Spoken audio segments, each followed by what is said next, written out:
नया दपति बाना बनावो है, कातिला नया दपति बाना बनावो है। खेसरिया के बेटी सपना माने आवो है, कातिला नया दपति बाना बनावो है। खेसरिया के बेटी सपना माने आवो है, खेसरिया के बेटी।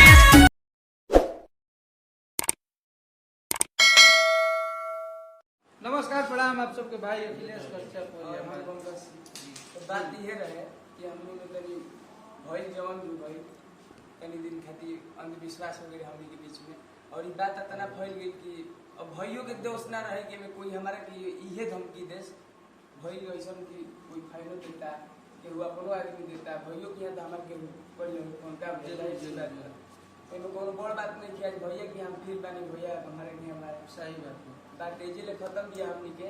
और एमे केहू के मजा लेने की जरूरत नहीं है कि जान मार दे चाहे जान उनका जान के खतरा बे में हम लोग भाई नॉर्मल बात भी है कि हमरो के यहाँ जितना गई हुई हम की आई बटे तार के बर्बाद कर दिन भइयो के यहाँ तो मान लो वही टाइप की का बिल्कुल कैसा भी हो जान की धमकी कहां देली बड़े तो बात है कि वो जान की धमकी भइया तो उतना फेस टू फेस ना दिले बाकी रहे लगाओ भाई भैया ले सब चीज खत्म बा आज भाई ने हम मैनेजर बात कर बिल्कुल। और ये घर का लड़का है हम लोग का, हमनी संगे सब कोई बाप चुनू भैया बानी और पंकज के मामा जी अमित भैया विवेक भैया सब कोई बानी जो हमनी को बैठल बनी जाओ हमनी के एगो परिवार हो। और एकरा खातिर हम धन्यवाद देता नहीं हमनी के युवा नेता जेकरा के कहल जाओ और बक्सर जिला के आन बान शान बक्सर के साहब कृष्णानंद सिंह छोटे चाचा और अजय चाचा सब लोग के सहयोग से हमनी के एक बानी जाओ और आजीवन एक रह जाए। और एगो परिवार में बहुत परिवार हो जाला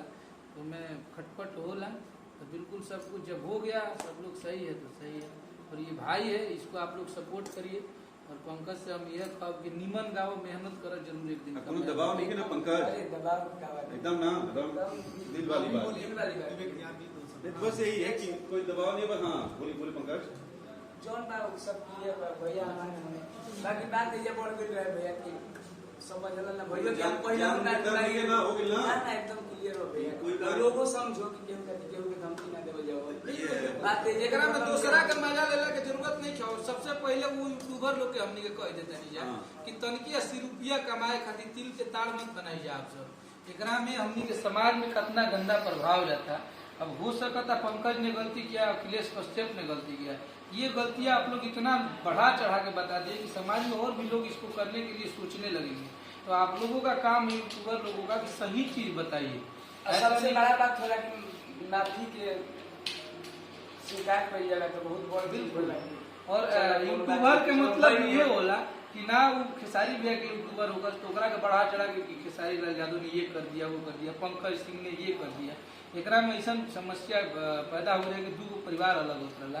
छोटी छोटी बात के पंकज के हम ये सोच के कबो लड़ाई झगड़ा ना कर रहे कि पंकज एक सुपरस्टार गायक है चाहे बहुत बड़ा, हम इनका आजीवन छोट भाई मन ले बनी और छोट भाई समझ के इनके संगे हम ले रही। और जो लाइव में इनका पे हमला हुए चाहे थप्पड़ के मतलब ओकरा खातिर फिर से सॉरी बोलता नहीं कि बिल्कुल ना हो के चाहिए हमरा से वो गलती भइल बा। एकरा के हम हमेशा सॉरी बोल ले बनी कि हमरा ना चाहते हुए भी हो गई, जो कि आप सब लाइव में देख रहे हैं ना हो गई। अभी सब बंद उन करके चुपचाप से लोग गाना बजाना चालू कीजिए, गाना वाना गाई जाओ। पंकज जो नया गाना होता साफ सुथरा बढ़िया वाला गाना है पंकज सुपर हिट।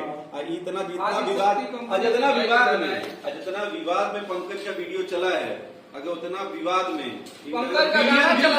अगर मिलियन व्यूज ना आए गाना में तो पंकज कुछ बच कर ले चलो। अभी बोलो जितना सपोर्ट आप लोग इस विवाद के लिए किए हैं इसके गाने पे कीजिए तो पंकज का गाना हिट करा दीजिए। जितने यूट्यूबर लोग हैं जितने लोग चढ़ाए हैं इस भाई के गाने का प्रमोशन करेंगे उस दिन मुझे आप लोगों की मोहब्बत दिखेगी। इस भाई को आप लोगों ने इतना सपोर्ट किया है। हर हर महादेव, जय हर हर महादेव।